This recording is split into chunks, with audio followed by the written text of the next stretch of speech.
আজকে করলাম বাটা মাছের কারি।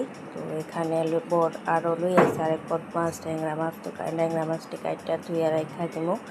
আর এখানে বাটা মাছটি আমি কাইটটা ধুইয়া রেডি করে লাইছি। এটি হলুদ আর নুন দিয়ে আমি ভাজালাম। কড়া গরম করে সেটা তেল দিছি, তেল দিয়ে সেটা মাছটি একে একে মাছ দিছি, দিয়ে সেটা এপটুকু দিয়ে এপট করে সেরেই ভাজা লাইতেছি।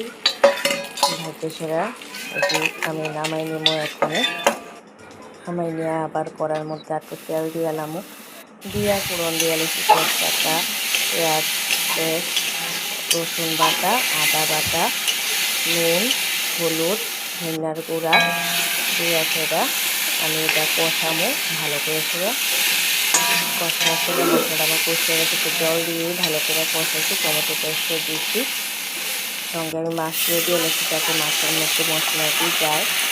এখন আমার মাছের মশলা কষা গেছে গা। তো এদিকে জল দিয়ে লাইছি, জল দিয়ে সেরা এটি এখন মাছের তরকারিটা চাল উঠবার উপর দিয়ে লাইছি কয়েকটা কাঁচা লঙ্কা, আর সঙ্গে দিয়ে লাইছি আমি লেবু চিপা সেরা, কারণ এটা মধ্যে তরকারিটার মধ্যে লেমন বাটা কারি করছি। তরকারিটা খাইতে দারুণ হয়েছে।